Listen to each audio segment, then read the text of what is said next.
guys, it's Robin from Robin Stampin' Hood. Welcome to the first session of techniques. We're gonna have a 6-month session once a month. We're gonna learn 4 new techniques. This is the first one. This is March 1st, 2024. And we're gonna play with reinkers. There's so many things that you can do with them other than just re-inking an ink pad. So I highly recommend that when you buy an ink pad that you buy a re-inker that goes with it. So this technique is using a baby wipe. So we're gonna grab a baby wipe and we're just gonna fold it in half in quarters. And we're just gonna create, we're gonna need a few of these because it's gonna get a little messy. So we're gonna create like almost like a brush for ourselves. So I'm gonna use Sweet Sorbet for my first one. And I'm just gonna put 1 or 2 little scribbles like that. It doesn't have to be a lot. And this is actually gonna be the cover of our book that we're creating. So I'm gonna take that and I'm just gonna start brushing it across the paper. Look at how pretty that is.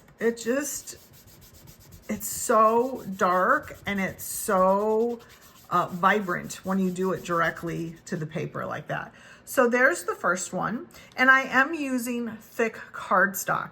Now, your best medium is probably the watercolor paper, but because I needed a big piece for the cover that we're creating, I decided I was gonna try using the thick cardstock. And once it dries, because it's wet now a little bit because of the baby wipes, but once it dries, it's the perfect piece.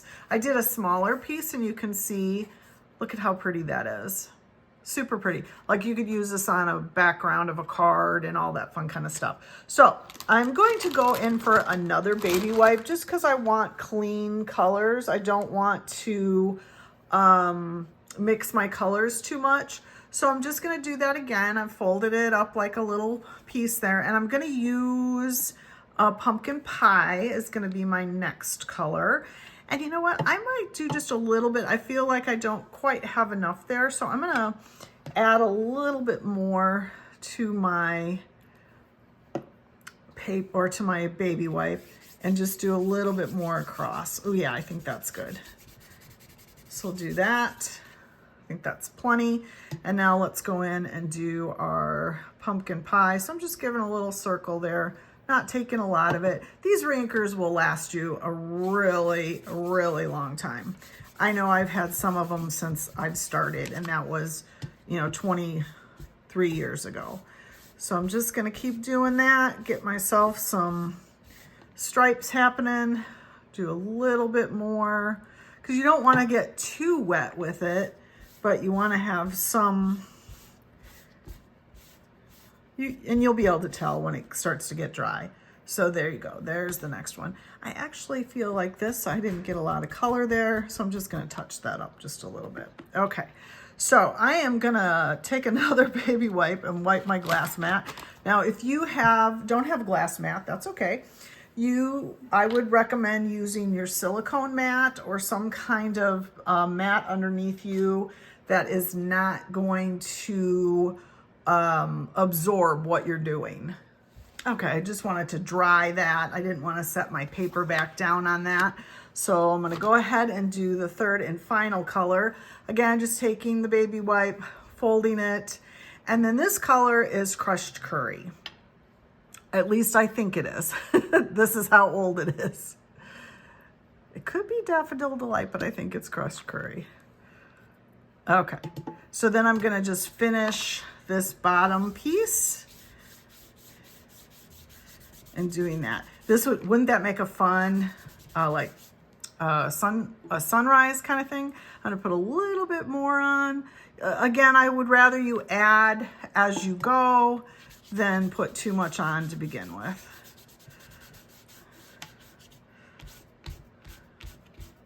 So there you go. That is one of the first things you can do is create like a background with your reinkers using your baby wipes. And that's just called the direct to paper with reinkers. Okay, here's our second technique using reinkers. This is just a really fun kind of watercolory, I don't even know, like a watercolor background kind of thing. Again, I am using the thick cardstock. I would recommend that if you're having trouble with the thick cardstock, that you go to the watercolor paper. But I found that I didn't have a lot of problems with it. You just can't oversaturate it. So I'm actually using one of the little spritzers that we sell, and it's just filled with water. And I'm gonna give our paper a few spritz. Like, don't go crazy. That's the biggest thing. And then I went to my color coach to see kind of what colors would go. And I'm gonna use Night of Navy, Coastal Cabana, and Real Red. So I'm just want some muted colors. So I'm just gonna drop. Come on, drop. And you can see how it's spreading because of the water, which is fun, right? And then we might do another. It's kind of looking, and you can move your paper around a little bit too to get some of that, the water to move the paper or to move the ink. I'm actually gonna give it another little spritz just because I feel like maybe it's not doing what it needs to do. So then let's go ahead and we're gonna add some different color ink. So this is Coastal Cabana. Oh, now see, I don't have any water right there. So let's go ahead and go spritz it again. There we go. And again, I'm using my silicone pad just because you want to be able to clean up easy enough. And then we're going to add our final drop here. And this is Real Red. And again, you can see I don't have water right there. So we're going to go ahead and spritz it a little bit and get it to move. And then we're just going to let it dry. And then you can make some funky psychedelic backgrounds if you want. So I'm gonna try this. I'm gonna take a paper towel and just lay it on top to get up some of that excess and then pull it right off. And then I'm just gonna let it dry that way. So we'll see what it turns out to be, but that's a really simple way to use reinkers as well.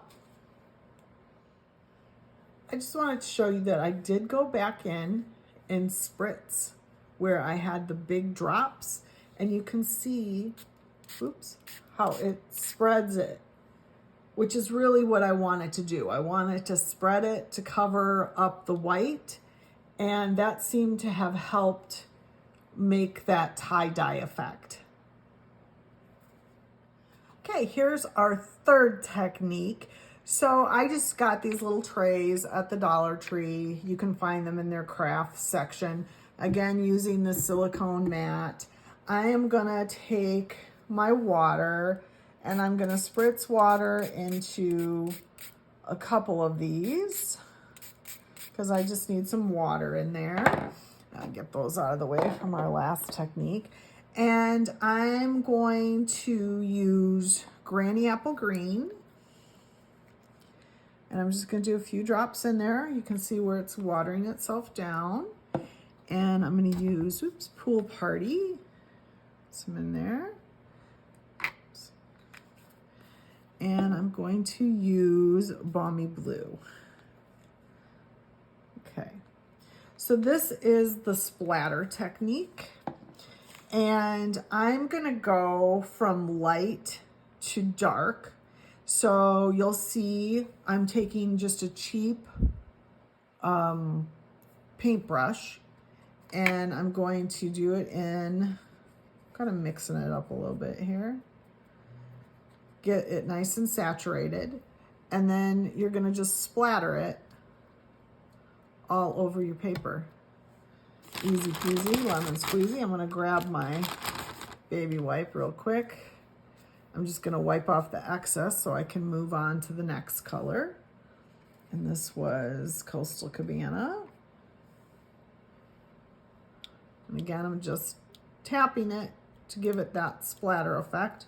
If you felt like, oh, it's not quite as much as I wanted, you just dip your brush in and get some more. So there's the third one. And then I'm going to come along and do my Granny Apple Green. And I'm just kind of moving the brush as I'm doing it so I can get it all over. I'm going to have a little bit more.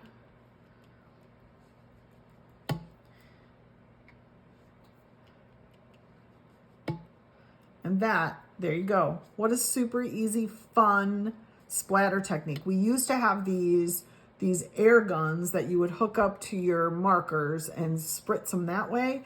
But this way is just as easy and as quick. A little messy, but that's okay. It's fun to have messy. Okay, and the fourth technique. We want to talk about messy. This is messy. So again, you want your silicone mat. I actually went to the Dollar Tree and bought these little cans of whipped cream, shaving cream. Just get the original. You don't want the scented ones. And you're going to take your silicone mat and you're just going to kind of spread it on there. Just do a little bit.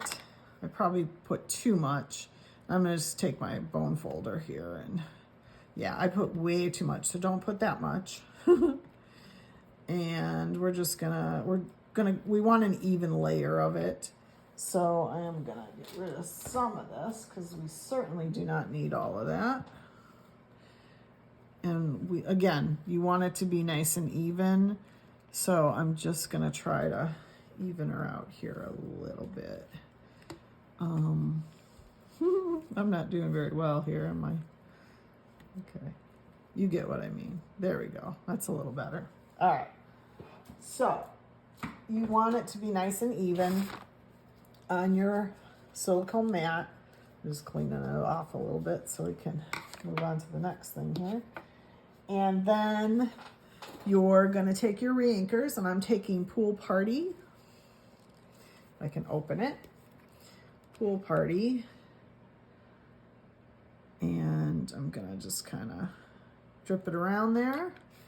And again, I did this through my little color coach. And I'm gonna do Calypso Coral. Okay.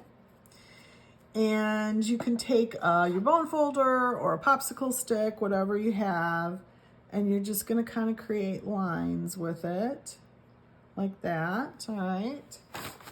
Yes, you'll need a lot of baby wipes when you're doing these messy techniques. Okay, and then you're gonna take your paper and you're just gonna lay your paper on top of it and give it tap, tap, tap. And then you're gonna pull it off. And then you will take your either your bone folder or a popsicle stick, and you're just gonna get rid of the excess of your shaving cream. And you can see it gives it a different consistency. It's a little bit more muted, but you can do multiples of these too. So let me show you what I mean. So you have that, come up with the design that you want. I suppose this is a good dolphin fan design, huh? And then we can do that again and pull it up. And each time it's going to be a little different. I'm just going to take my baby wipe and wipe it off, which I probably shouldn't have done that. So you're learning from my mistakes. I'm going to take a paper towel and do that. It's probably better. Oh, that works. Yep. Paper towel is better. Get all the excess off right away. I smeared it when I did it with the baby wipe. So don't do it with the baby wipe, but do it with a paper towel. And there you go. You have another different background for your projects. So there you go. Okay, once your cover sheet is dry, it's a little, it's a little wavy, but that's okay. You're going to take the Techniques paper that actually printed for you. And just take a little bit of your glue, and this is going to be the cover for your book. Why not use a technique that you actually did to showcase it, right? So you can put it wherever. I'm just going to put mine right up here. I think it looks pretty even. And then you have one of these pages. You can see the Stampin' Up! Logos right here. That should be facing you. You don't want it to be like this. See how that's upside down? So make sure that it's the right foil up, and then the pages will have a top loading page for it. So that will be your technique page to start with. And you have this cute little album, and you're gonna put the page in the very front. And then all your other little pieces, you'll have different size. Some of these are on the top, some are on the bottom. This is sometimes on the top. Sometimes you'll have 4 of those. So every month I'll cut appropriately for how you will need to, you know, which one you'll need to use. So I'm actually going to put these 2 techniques and these little pages here. And then there will be a, ooh, that's still a little wet. There will be a sheet that you'll put in here telling what the techniques are. So that is the first installment of our techniques class. Enjoy. Okay, at the end of session 1, gals, what you should have is you should grab your page protector that has the biggest, like there's only one like this. So you're gonna, after you do your technique, you'll put the word techniques on there, and that'll go in this page. And on the back side of this page, you're gonna put your, move that over so you can see it. You're going to put your shaving cream technique on the back side, and you're gonna put the directions for how you created this first sheet.